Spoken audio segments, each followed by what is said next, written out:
Open your Bibles with me, Luke, please. 19. Shall we stand together, Paleo? Luke 19.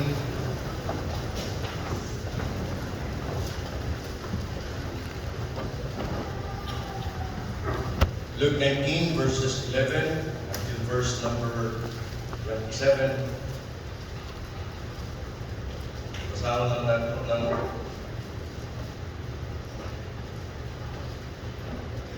salitan. Ayun, gabi. Luke 19, verses number 11 until verse number 27. If you have your Bibles with you, say aloud, Amen. Amen. I will read verse 11, then you verse 12 until we reach verse number 27. And as they heard these things, he added and spake a parable, because he was nigh to Jerusalem, because they thought that the kingdom of God should immediately appear. He said, therefore,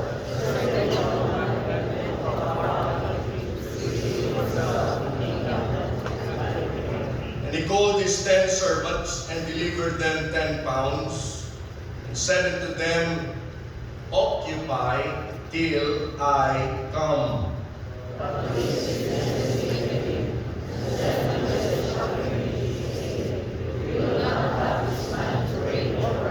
Verse 15, and it came to pass that when he was returned, having received the kingdom, then he commanded the servants to be called unto him, whom he had given the money, that he might know how much every man had gained by trading.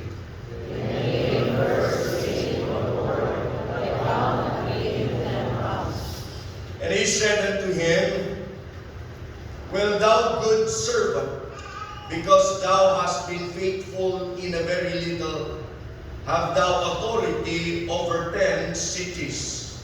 And the second came, saying, Lord, take on me 5 pounds. Verse 19, and he said likewise to him, Be thou also over 5 cities.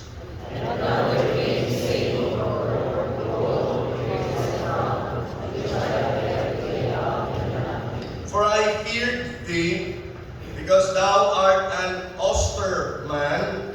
Thou takest up that thou layest not down, and reapest that thou didst not sow.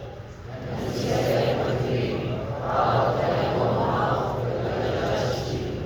Thou needest a servant. Thou knewest that I was an austere man, taking up that I laid not down, and reaping that I did not sow. Wherefore then givest not thou my money into the bank, that at my coming I might have required my own with usury? And he said unto them that stood by, Take from him the pound, and give it to him that hath 10 pounds. Verse 25, and they said unto him, Lord, he hath 10 pounds. For I say unto you, that unto every one which shall be given, and from him that hath not, even that he shall be taken away from him. But those my enemies, which would not that I should reign over them, bring hither and slay them before me.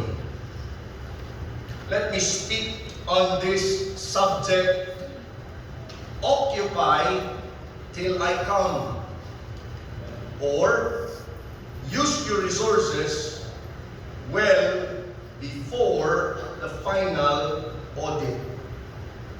Use your resources well before the final audit. Kanang phrase na occupy till I come, you can only understand that and interpret that based sa iyang passage kung asa siya nabilong. Since naaman siya sa sulod sa parable, so kinahanglan nga ang iyang interpretation, occupy till I come, should really fit o giyon sa paggamit sa passage. The passage really is full of financial terms. banking terms. It is really accounting story. It is a parable of the 10 pounds. If you go to verse number 13, you can find the word 10 pounds or 10 minas.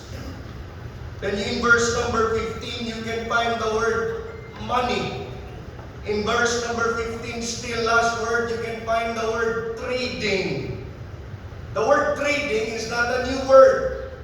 That is really found in the Bible. And by the way, Jews, by the way, are so good in money. Jews are so good in trading. Now, I don't have to go into that, but in verse number 16, you have the word gained. Gained. In verse number 23, you have the word money again, and then you have that word bank.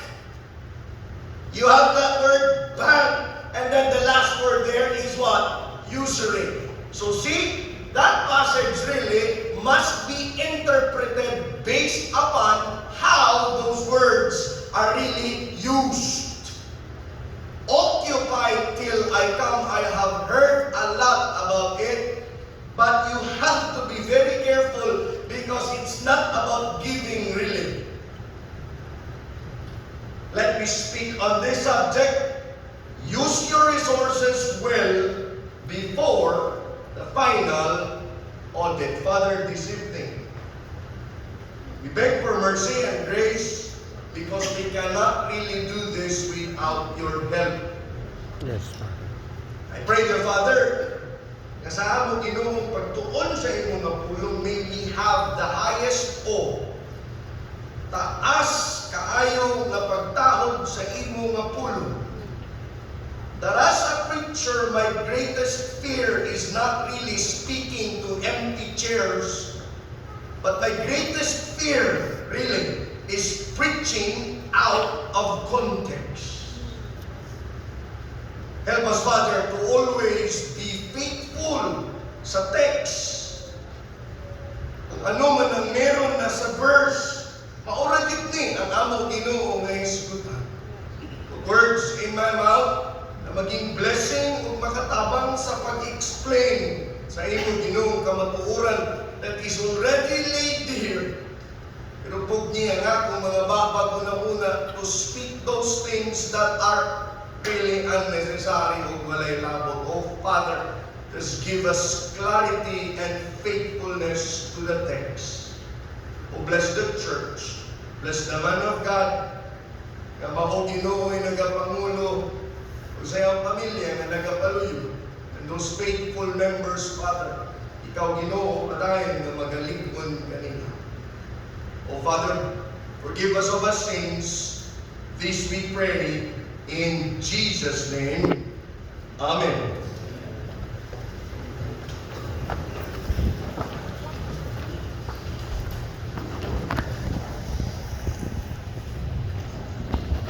And as they heard these things, verse number 11, he added and speak a parable. A parable is simply stories with heavenly meaning. Jesus simply uses familiar stories to convey unfamiliar concepts. It is God's way of bridging divine truths to sinful, dumb minds. Paagi kini sa Dios aron iyang maipasabot o maitulay ang kamatuoran nga gikan sa langit nga kini masabtan sa usa ka gamay, limitado, makasasala nga panghuna-huna. It has only one purpose. And that purpose has always been salvation of the lost. And siya asa po na makita na kanang parable is really about salvation. Just go up and go to verse number 10. in verse number 10. So obviously, the Bible says there, for the Son of Man is come to seek and to save that which was what? Lost. You see, you do not interpret a parable outside the purpose, and that purpose has only been one, and that is really salvation, salvation, salvation, salvation. To preach and use a parable to teach otherwise is really, let me then say this, a misinterpretation, and really, let me then say this, wrong.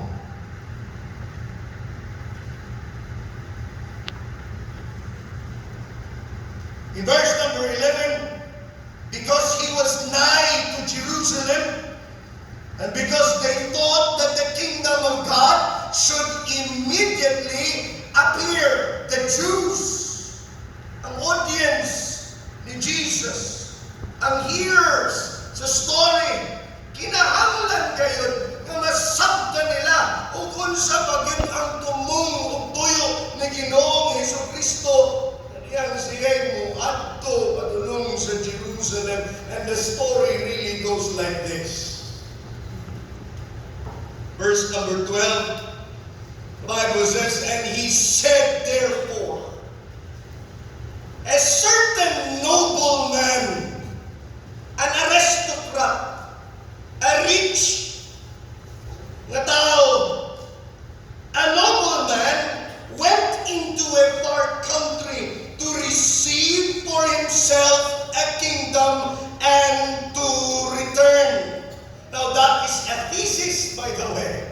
That is a thesis there, just a small kayo na kwento, which is really just about Jesus Christ. The nobleman is none other than Jesus. The far country really is heaven, and receive himself a kingdom which ang iyang amahan na tuwa sa langit ang maghatag kaniya. And by the way, that kingdom is not a literal kingdom. He did not came na iya ang ibungkag ang Roman Empire, which was the way. Mao ka na, mauing na sa setting. They were under the Roman Empire. But he was not there para bungkagan ng Roman Empire. He was there para siya magtukod o kaugalingong kingharian. But a very different kingdom, a kingdom that really exists in the hearts of men, which the Jews again dili kasabot, dili masabtan, and then it says, and to return. The story is a thesis of Jesus Christ. The nobleman is none other than Jesus. Walay lain kundi si Ginoong Jesucristo. In verse number 13, you just follow me with your Bibles, please, if you may. In verse number 13, and he called his 10 servants. In short, why 10? I don't know why, but Jews love even numbers. They hate odd numbers. Ang book ito, kini mga Hudyo, they don't like odd numbers. Kaysa ilang is, murao ka ng evil number, kanang odd number. But walay pares, parang malas-malasun na Jews are like that. So Jesus uses that, and he said, sa kwento yun siya, he called his 10 servants and gave them and delivered to them 10 minas or 10 pounds. Tig-iisa, and said unto them, which is really very common kayo na phrase sa inyong Bible, which we always really quote, and it says, occupy till I come. Number 1, the responsibility of man. The story just really reveals the responsibility of man. Those 10 servants is the human race. Those 10 servants is you and me, ako o ikaw, and deliver them 10 pounds. Those 10 pounds are resources nga gihatag sa Ginoo kanila in the form of money in the story. But literally, it's not unsa good ng 10 pounds diana. Let me then say this, those 10 pounds there is really one of the greatest resource nga gihatag sa Ginoo sa tao has always been this time. It is a picture of time. It is a picture of chance. It is a picture of opportunity. Gitagaan sila sa Ginoo og time. Gitagaan sila sa Ginoo og chance. Gitagaan sila sa Ginoo og oportunidad. That is why, number one, let me then say this, what can we learn from this parable? Man has a responsibility nga kanang gihatag niya nga resources. He is responsible to use it while it is not yet too late. Occupy till I come. Really, a business, that's a business term. Just do business with something na akong gibili ninyo. Be responsible of those resources na akong gibili ninyo. Be responsible. You are now responsible. Anong gihatag na ko ninyo and do something about it. Occupy till I come. It simply means use what I have given you. Be responsible. Anong akong gihatag ninyo while nagdili pa ko mubalik, while wala pa ko ni balik, while time still stands, while it is not yet too late. Use it for goodness sake.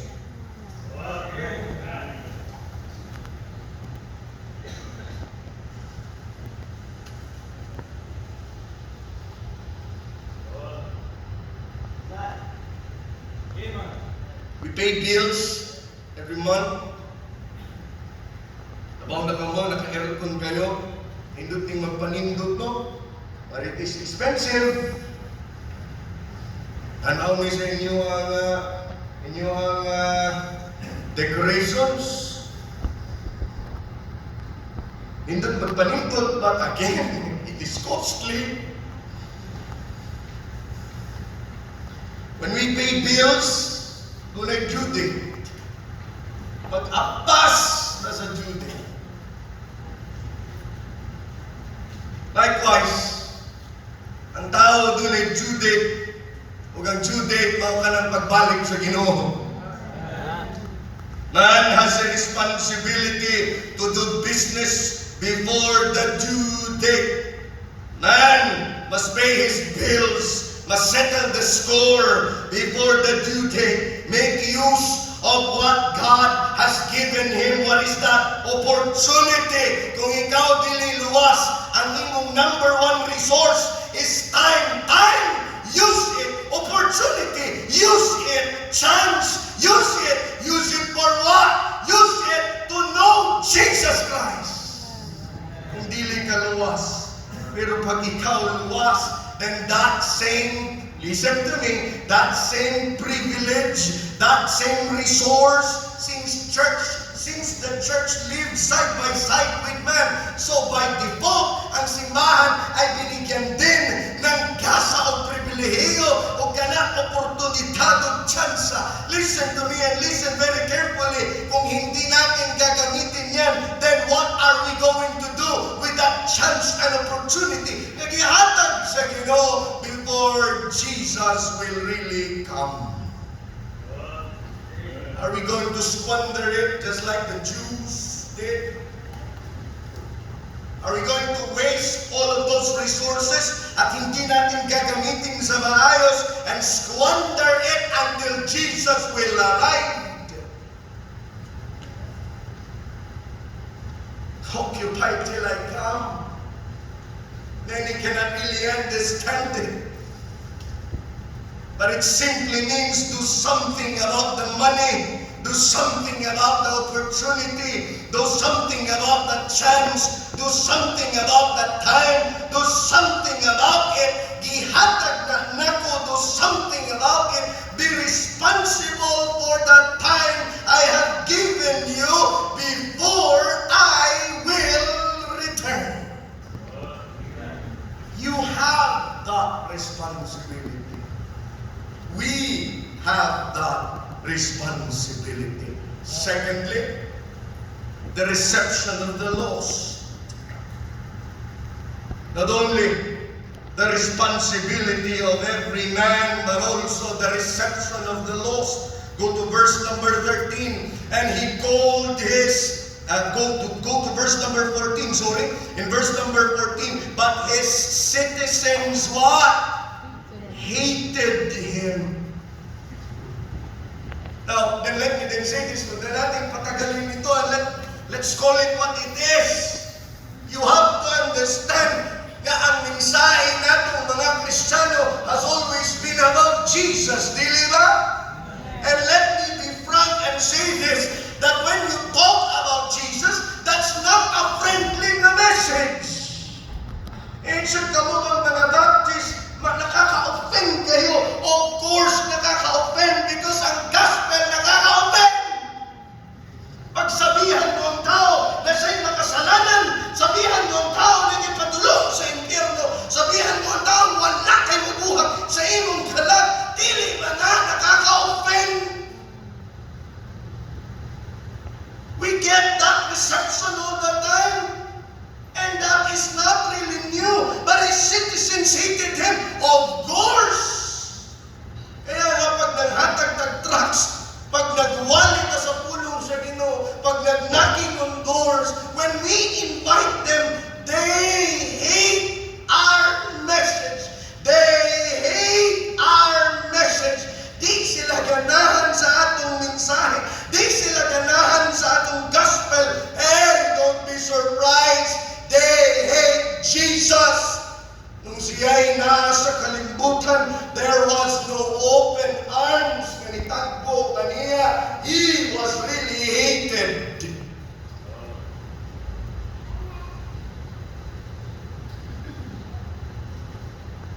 Nung anak ko, kanang tulog ka anak, pumuntang Vietnam para magtudlo dito music and mag-play dito sa Asian Leadership Vietnam. Nagdala og jacket akong anak na doon ay patch nga Baptist Church, na doon ay logo ditong Bible, na doon ay logo ditong cross. One day before, naglarga giingnan ni nga kanang nga jacket, mapriso imong anak-ana o dili na ninyo tabunan. Ito ka-arte ng Vietnam mo eh. So one day before, kaya waman siya laing jacket. One day before, nagpahimo ko logo nga piano para lang yung tabunan yung Bible Baptist nga church nga logo kayo magkita na sa mga Vietnamese ay talagang mutawag sila pulis dahil i-interrogate ka, i-intimidate ka, o i-priso ka. There are places in this world that they don't really embrace the gospel. There are people in this world na dili yun sila kadawat sa gospel. And that is the reception, ladies and gentlemen, nga atong kanunay nga mabati. And that is not new. God gave the human race a basic resource, time, opportunity, and chance in order to get saved. Yet his attitude and reception towards God is hostile. Man hates God.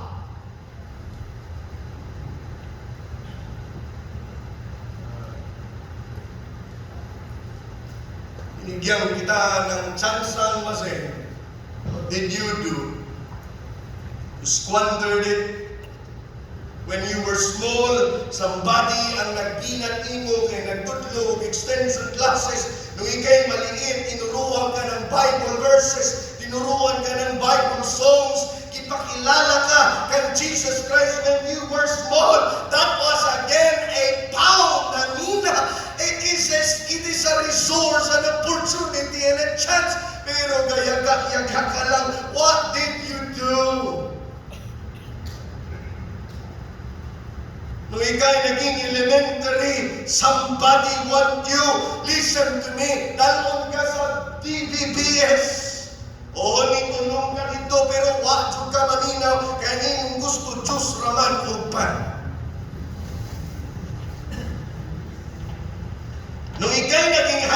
somebody invited you to church, when siya busy pa ko kay daghan kay kong assignment. When you were in college, somebody invited you for a Bible study, pero what did you do again? Wag yun ka nagpanumbali. And then when you were a working adult, somebody gave you a gospel tract, pero imong gilabay o imong gigisi. When you were old, somebody knocked on your door.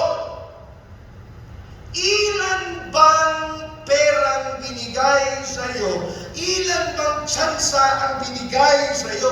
Ilang minas, ilang pound, ilang chance, ilang opportunity ang gihatag sa imo, but you squandered it, sir. You wasted it all. To the church, do not be surprised nor discouraged. Be discouraged. If people hate really our message, it is not us that they hate. It has always been Jesus Christ. Let's just do what God has given us. Amen. Number 3, the return of Christ. In verse number 15, and it came to pass that when he was, that word right there, returned, having received the kingdom, then he commanded the servants to be called, and to him to whom he had given the money. Paninglo niya, i-audit niya, that he might know how much, every one of them had gained by what? Trading. That nobleman will go to a far country and return as a king. That's what the story says. Just like any monarch, he is also the auditor of the realm. He is also the auditor of the land. Jesus will come again for the final audit of this world, ladies and gentlemen, and he needs to know what is the status of his property. Iya magiging property. By creation, everything belongs to him. Di ba? Whether you like it or not, you and I, listen to me, are part of this story. God needs to know. God needs to know what you did to his minas, to his pounds, to his money, to the time, to the chance, and to the opportunity. Did you use it well? Did you use it wisely? Binigyan ka ng resources, but you squandered it all.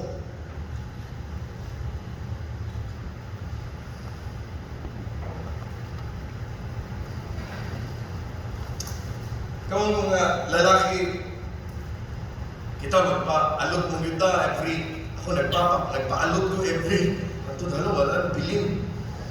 Paalot every 2 weeks. Mingon din ito nga, nakuha ng tubangan sir, kuhain na, may pakulot na. Maikag, sir, apelido. Ako istorya, apelido. Sir, di ko, sa kanimo tayo mong, katong angkol na nito, ikaw ako ito pa rin, bantugra, parehan mong gagtang. Kaya ko kakay kapusot pa. Sa kung saan ng balot-balot, it's in your genes, it's part of your genes.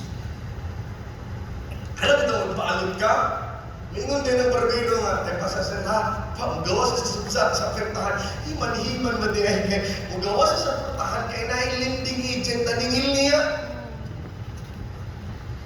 E di, magulat rapod ko, ang katong lending record niya, nasa likod sa amin bitaw. O sa kagalan sa sira, kuutong diya, lain-lain na kulong, lain-lain lending, lain-lain kulong, ikuha niya, green nga card, ikuha niya din, sabot-sabot din sila dito. After 5 minutes, wala pa na humandapit sa akong dunggan, nahanap yun ni Abot, ikuha na po niya, yellow niya na card. Yan siya, dagdalan sa sira, yung kaya ka makuha na yung alutra dito. Pag abot na po niya dito sa likod, clipper sa anak, dagdalan sa sira, nikuha na po sa blue nga card. Ikot tepa, pila ka mong naningilin mo. Siya nga, daghan na sir, daghan. Ikot na yun. Sa pila mo'y paningilan. Sir, 20-20 ra na, sir, 20-20 ra. Ikot pila mo ito ka 20. Ang maningil niya taga-adlaw is 5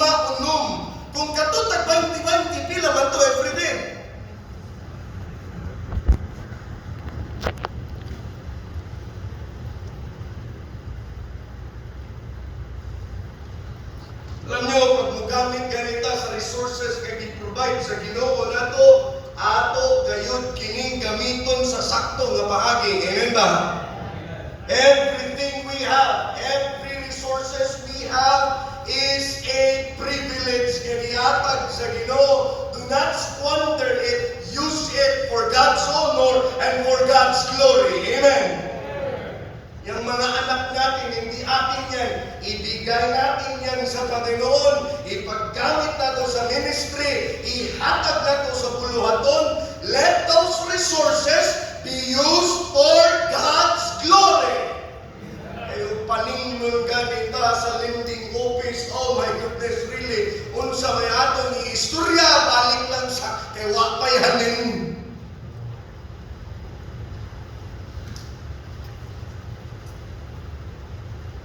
Every life we have, every chance we have, every opportunity we have, every week, every day, oh, ladies and gentlemen, is a precious commodity na atong pag-ingat-ingatan, gamitin nato sa pagpangalagad sa Ginoo. Ladies and gentlemen, use it for God's glory, samtang may panahon pa. Amen ba? Do something about it before it is too late. Occupy till I come.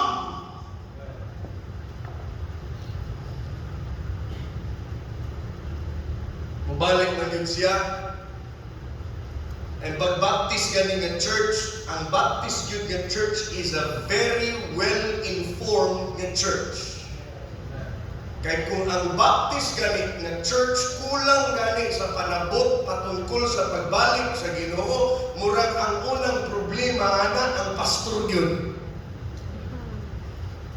We have to teach people about the return of Jesus Christ. Yan, sa relevant mo ba na? Oy, wala may maminaw ni ana. Listen to me and listen very carefully. Sa amo nga church, I don't go by topics nga relevant sa kunsay usuron, kaya mo i-preach.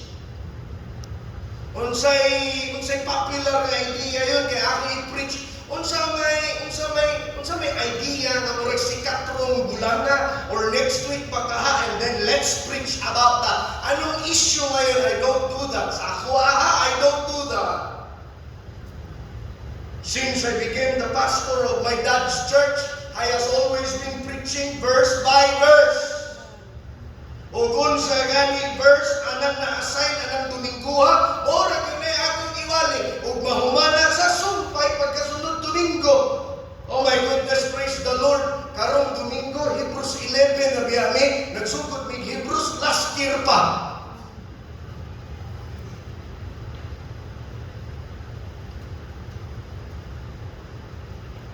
When Jesus will return, we will settle all our debts with Him.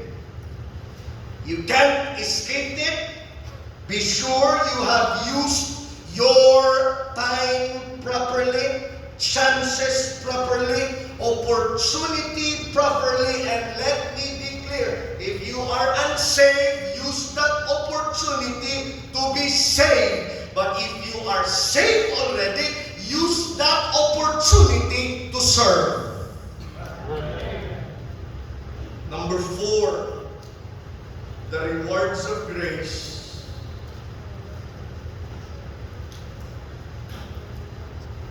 In verse number 16, then came the first, saying, Lord, thy pound hath, what's that word right there? Gained 10 pounds. Binigyan siya ng isa, tumubo ng 10. But the story really did not end there. In verse number 17, and he said unto him, well, thou good servant, because thou hast been faithful in a very little, have thou authority over what? 10 cities. 10 cities is considered already a province. 10 cities in those days is already considered a kingdom.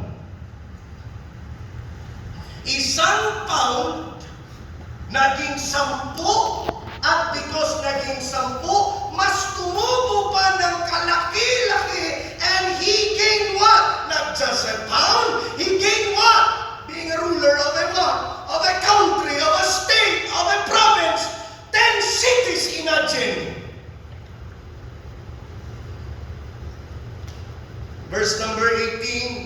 And the second came, saying, Lord, thy pound hath gained how many? 5 pounds.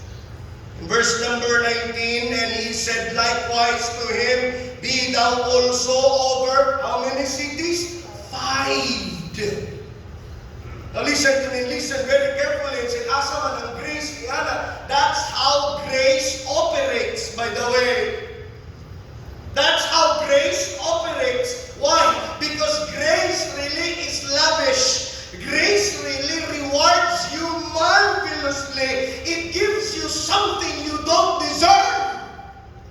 Paano ba nangyari na isang coin, isang pound, na pag ito'y ginamit mo ng maayos, magkakaroon ka ng isang probinsya?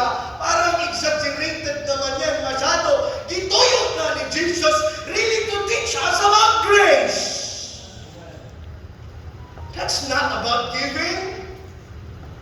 That is really how grace operates.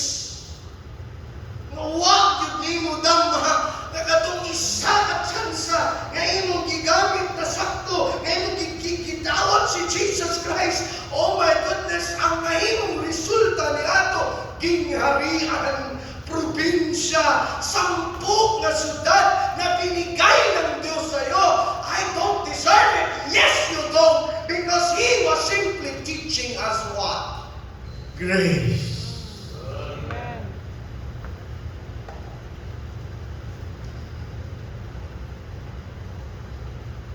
Grace rewards you more than what you deserve.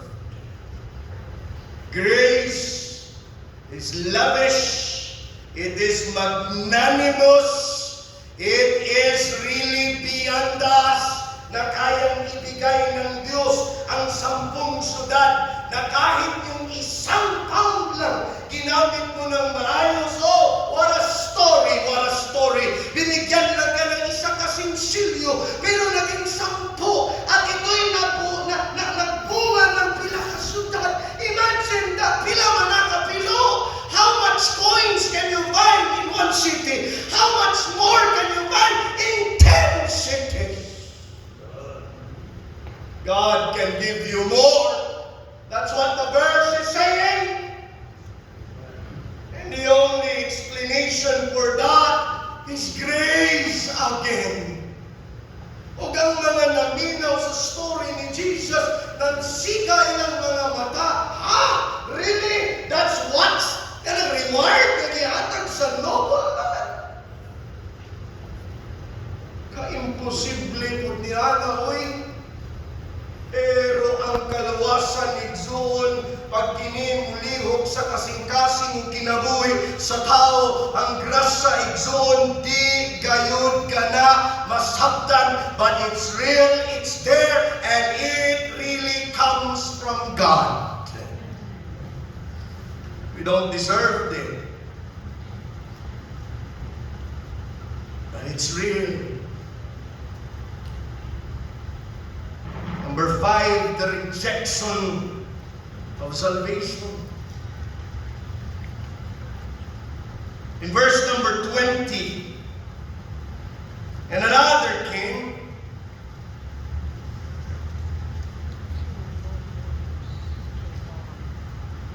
saying, Lord, behold, here is thy pound, which I have, that word right there, kept, laid up in a what?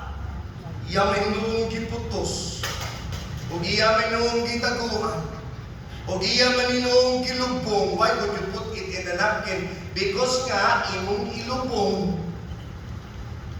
There are so many instances in the Bible that you can find stories na iyang gilubong. And here's the same story, ladies, similar na story, na nung binigyan siya, isa siya sa 10, nung binigyan siya, waman niya gamita sa sakto hinoon, iya man hinoong gilubong. That is really rejection, ladies and gentlemen. Remember, that pound is really chance. That pound is really opportunity. That pound is chance. Naunta, nga iyang mailhan ng Ginoo. Pero kung sa iyang gihimo, iyang ginubong, He killed His chance. He killed and destroyed opportunity na mailhan niya ang manluluwas.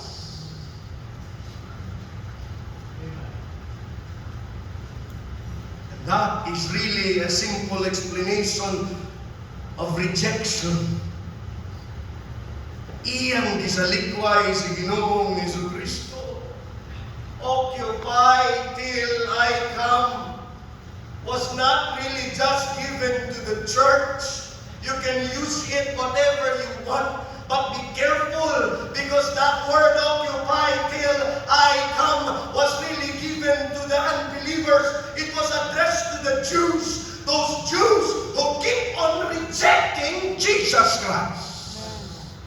Paulit-ulit akong nanuktok sa inyong mga kasing-kasing. Paulit-ulit akong nanuktok sa inyong mga portahan. I have given you many opportunities. I have given you chances after chances, opportunities after opportunities. Although something about it, occupy, do business about it, be responsible of that resource before it is too late. Before I will return, till I come, before it is gone, use it. Sa maayong paagi. Lo and behold, in verse number 21, for I feared thee. Because thou art an, what's the word right there? Osterman. That's another word for unmerciful, tough, harsh. But the exact word for that is really unfair. Right here, thee, because thou art an unfair na boss. Unfair na galo. Unfair na hari. You're unfair. Unfair ka kaayo. Unfair ka kaayo. Thou takest up that thou layest not down, and reapest that thou didst not sow. It's like unfair ka. Unfair ka. And the Jews would always really just say, unfair ang inyong Ginoo. Isa lang ka sa salap, ang impyerno dadayon. Gamay lang kayo na salap, impyerno dadayon. Unfair ang inyong Diyos.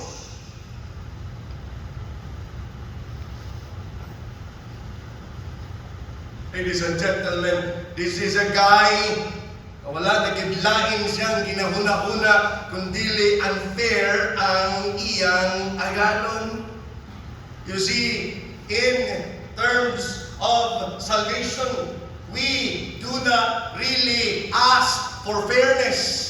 Kaya kung fairness man di ay, listen to me, kung ikaw ang say, magbisita ka ngayong gabi, if you're asking for fairness, listen to me, if fairness is really what you want, then all of us will go to hell because it's just fair na kitang tanan maimpyerno, di ba? None of us here deserves to go to heaven. All of us here deserves to go to hell. And that is just fair. Will you still ask for fairness? Be careful what you ask for. In this fairness ang hinihingi mo, why don't you beg for mercy? Mga hambugiro kayo ni mga Hudyo, mga hambugiro kayo ni sila, imbis ni sila mutuo sa Diyos, imbis, my goodness, really, they thought of him as unfair. Titus 3:5, you know that verse? Titus 3 and verse number 5, not by works of righteousness which we have done, but according to His what? Mercy. He saved us. Don't beg for fairness. Beg for mercy. Way mo sa tanado dinhing taon nga ngayon nga muadtos langit. And that passage really, He has given you resources after resources. Each one of you, pantay-pantay kayo na merong tsansang masave. Pantay-pantay kayong maglingkod sa Diyos. Tsansa, oportunidad na makakilala ang Panginoon and so on and so forth. You may duha, nagigamit nila ang oportunidad and they gain rewards of grace. Pero dunay usa na dili kayo kay hambugiro kaayo that he just rejected God.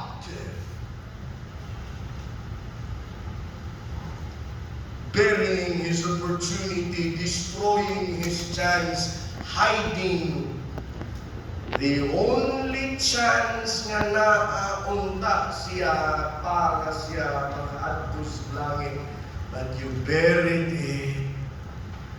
Kaya nga lumabas yung sentence na yan, occupy till I come. Use your chance. Use your opportunity. Hey Jews, hey unbelievers, hey unsaved, hey lost, use it, gitagan, kanang tsansa, use it, do something about it while it is not yet too late. That's what occupy till I come really zone. I am only until 7. And I think I am about to close. Are you still with me? Amen. Number 6. Rebuked self-righteousness. A rebuke to self-righteousness. In verse number 22, when he saith unto him, out of thine own mouth will I judge thee. Thou, unsa nga word? Wicked na tao. Thou knewest that I was an austere man. Alam mo naman palang unfair di ay ko. Taking up that I laid not down, unsay pagtuon nimo nako dawat limpyura, and reaping I did not sow. Now, gi-accept sa Ginoo kato nga accusation, gi-accept sa Ginoo nga iyang tinuod man gyud sa tinuod man gyud nga inana kabalo man dihay ka. Ladies and gentlemen, let me then say this. That verse really is a rebuke to self-righteousness because that guy did not just reject Christ. That guy really wants credit for himself. Kanagong giingnan niyang hari nga, dawat limpyo kami maghatod and lawat limpyo naman ka. He wants credit. He wants glory. Gusto siya nga siya mo'y unsa dapat naabot siya recognition. Listen to me, when it comes to salvation,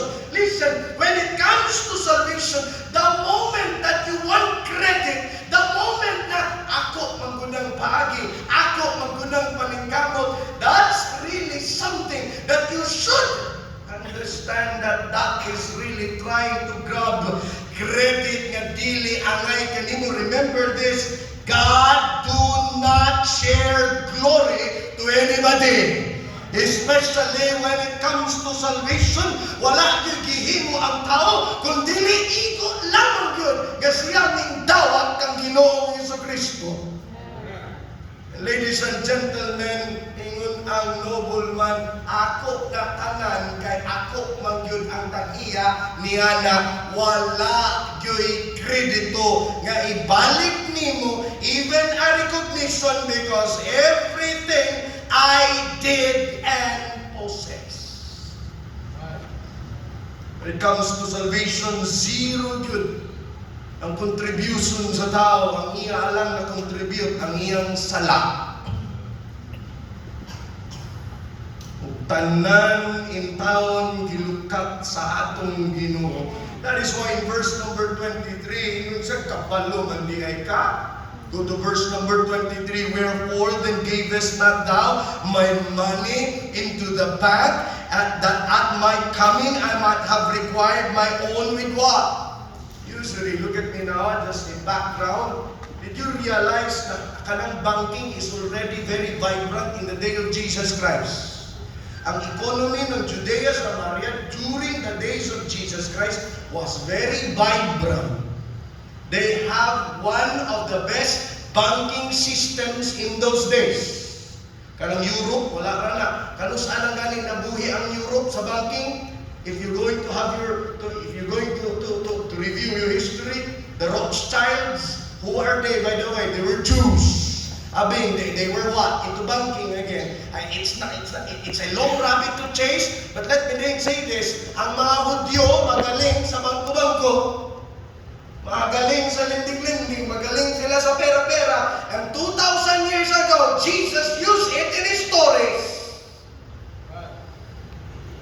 Hindi siya ginamit mo lang sana yung binigay ko yung isa.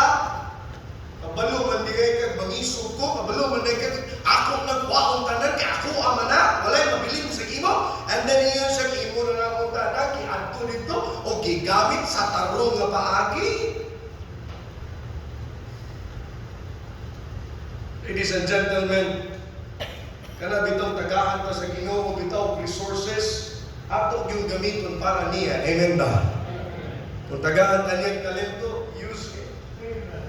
Huwag lang tayong maging mayabang. At every time, pag meron kang it's like this, pag every time ganing nga, mas may muangat nato, mas labaw pa nato, just praise the Lord for it. Amen ba? Kabantay mo, katong una, look at niya, kabantay mo, katong isa, ang gihatag sa iya, 10 cities. Kabantay mo sa ikaduha, ang gihatag lang sa iya is what? 5 cities lang. And then you're going to say what? Unfair man? I know, no? In God's wisdom, dili na kita pare-parehang ministries. In God's wisdom, dili na pare-parehang kadakon mo. Talents, kadaghan sa, and so on and so forth. That is why, wag lang tayong mag-atakihanay, wag lang tayong magsawayanay, wag lang tayo. Listen to me, just praise the Lord for those people na mas maraming binigay sa kanila kaysa iyo. Amen ba? And praise the Lord for it. Every time na pag may dumaan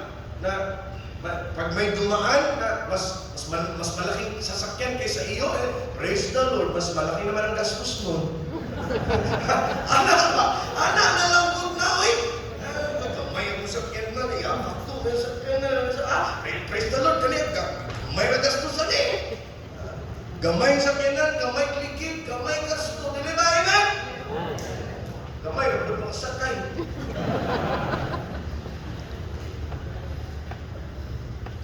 Bisan galing sa ministry, may inggitan. Bisan galing sa ministry, may envy. Panahon pa ng tatay ko, may ganyan. Eh tapos parang mga bata, muani diri sa pulpito, tapos magbalusan na, parang mga bata. Bulwal ka na kung bula, bunod ko na kag bula. Imo kong ligkat ko ka na ko. My goodness, aren't we tired of it? Ladies and gentlemen, tonight, meron akong manghud-manghud din taga-Dipolog din. Lloyd, asa ka Lloyd? O tinto gani, anak ni Pastor Fernando Direct. Tindo ba? This is Pastor Lloyd Direct, taga-Dipolog lang. Okay? Mas gwapo kung ko anak. Silingan na namo kayo dito. Kami rang duha, manigarilyo ni. Manigarilyo ito. Wala pa, siguro bisita din, no? Pareha ito sa Mrs. Conference of kita ba? Nakamdaman na ito bisita. Si Pastor Rick, kung kabong-bong ko nung explain sa tubangan siya, dili ito tinuod mga bisita. Ingon ba ito? Masalamat na nila. Manigarilyo. Tagaan ka sa Ginoo bitaw, bahala pagpila na, gamito na to sa iyang himay. Amen ba? Amen. Let's just praise the Lord for it. Ladies and gentlemen, why don't we magpa-rebuke na lang po tas Biblia ba? O usahay, kaning self-righteousness, dili naman ni applicable usahay dun sa kaluwasan. Sometimes kaning self-righteousness nakasad sa ministry ba? That we really think we are better than others also. Are you still with me? Ladies and gentlemen, why don't you just put it in a bank and invest it there and use it for better things? Why not do it? Ang argument reviewed ni Jesus sa iyang story is this: bakit mo inilibing? Bakit hindi mo ginamit ng maayos? Binigyan kita ng ganito. Use it. Why bury it? Why put it, cover it, hide it with a napkin? Why?